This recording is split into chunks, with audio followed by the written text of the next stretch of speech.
병실은 조용하고 황재림은 여전히 의식을 잃고 있다. 주우진은 조심스럽게 병실 문을 열고 들어온다. 병실 안에서는 영애가 황재림을 간호하며 속삭이고 있다. 주우진은 그 소리에 귀를 기울인다. 할머니 방금 누군가와 이야기를 하신 건가요? 주우진은 황재림의 곁으로 다가가며 살핀다. 황재림은 여전히 눈을 감고 있지만 얼굴에 미세한 변화가 감지된다. 아직은 깊은 잠에 계셔. 계속 이야기해주고 있어. 주우진은 황재림의 손을 살짝 잡아본다. 그 순간 황재림의 눈꺼풀이 떨리더니 천천히 눈을 뜬다. 우진아 너였니? 주우진은 놀라며 황재림을 바라본다. 할머니 깨어나셨군요. 방금 영애 아줌마와 이야기하신 거였어요. 황재림은 약간 미소를 지으며 고개를 끄덕인다. 영애가 나를 걱정해 주었어. 주우진은 황재림의 손을 꼭 잡으며 그녀의 곁에 더 가까이 간다. 할머니, 이제부터는 제가 항상 곁에 있을게요. 당신을 지킬 거예요. 황재림은 주우진의 손을 잡고 그를 바라본다. 고마워 우진아. 주우진은 결심하며 할머니의 곁에서 지키겠다고 다짐한다. 영애는 두 사람의 모습을 보며 미소를 지으며 병실은 따뜻한 분위기로 가득 차 있다. 민경화는 저녁 식사를 마치고 고급스러운 식탁에 앉아 여유롭게 물 한 잔을 마시고 있었다. 그때 그녀의 옆에서 헤라가 물을 챙기려 다가갔다. 헤라는 회장님 물 드릴까요? 라고 다정하게 물었다. 하지만 민경화는 귀찮은 듯 손사래를 치며 아니 괜찮아. 내가 여기 있는 물 마실게. 라며 이미 자신의 물컵을 들어 올렸다. 그 모습에 헤라는 속으로 민경화, 나 우습게 보지 마. 앞으로는 더 큰 걸 내와야 할 거야. 라고 다짐했다. 헤라는 마음속에서 작은 계획을 세우기 시작했다. 물 한 잔으로는 안 돼 생각하면서 그녀는 민경화의 곁에 더 가까이 다가갔다. 회장님 물이 아니라 제가 직접 만든 디저트도 준비했어요. 한번 드셔보세요. 라고 말하며 작은 접시에 화려한 디저트를 내놓았다. 민경화는 그제서야 헤라를 돌아보며 디저트? 내가 그런 거 먹을 시간이 어디 있어? 라며 한숨을 쉬었지만 헤라의 밝은 미소를 보니 무언가 마음이 흔들리기 시작했다. 회장님, 저의 정성을 좀 받아주세요.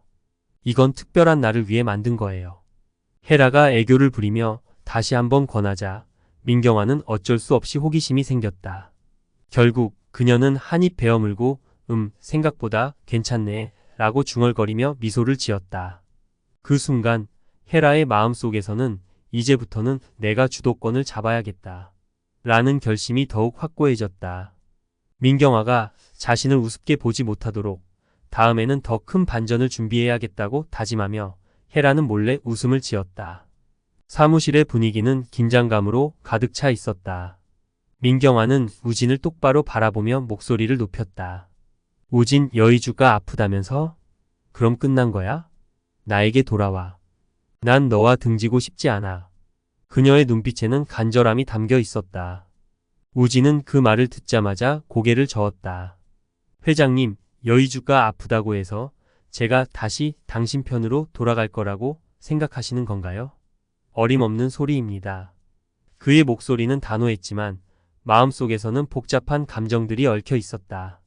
민경화는 그가 손을 잡으려 하지 않는 모습에 실망한 듯 한숨을 쉬었다.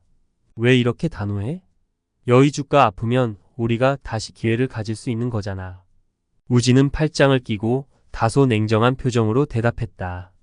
여의주가 아프다고 해서 제가 당신과의 관계를 다시 시작할 수 있을 거라고 생각하지 않습니다.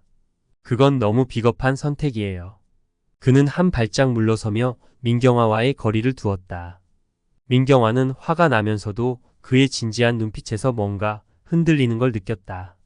비겁한 선택? 나는 진심으로 너를 원해. 여의주가 아프면 그건 우리가 다시 시작할 수 있는 기회야. 그게 그렇게 쉽게 되는 줄 아세요? 우진은 고개를 저으며 말했다.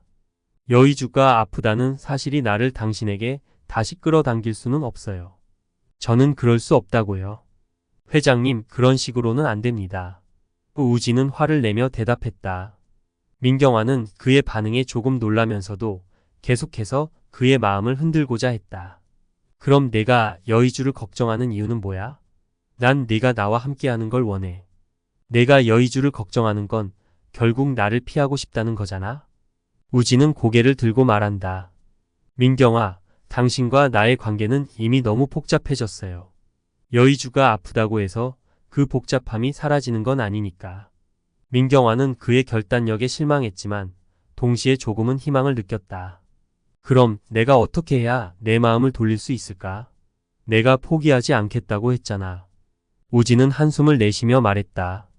회장님, 저를 다시 당신 편으로 만들 수 있을 거라 생각하지 마세요. 그건 너무 비현실적이에요. 여의주가 아프다고 해서 모든 게 해결되는 건 아닙니다.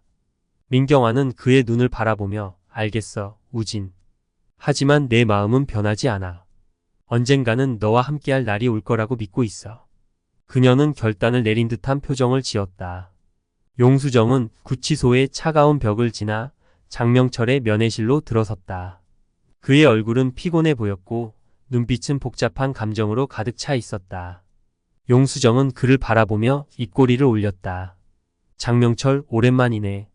당신 딸 헤라, 민경아 사람 다 됐어. 장명철은 눈을 크게 뜨며 반응했다. 뭐라고? 헤라가 민경아 사람이라니 그게 무슨 소리야? 그의 목소리에는 당황함이 묻어났다. 용수정은 한 걸음 더 다가가며 말했다.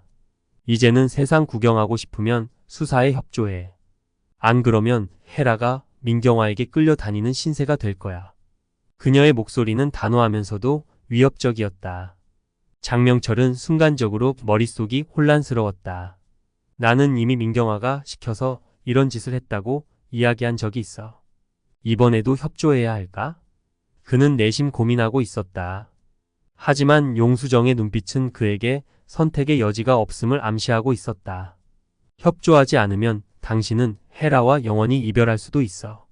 민경아가 당신의 딸을 어떻게 이용할지 모른다는 걸 잊지 마.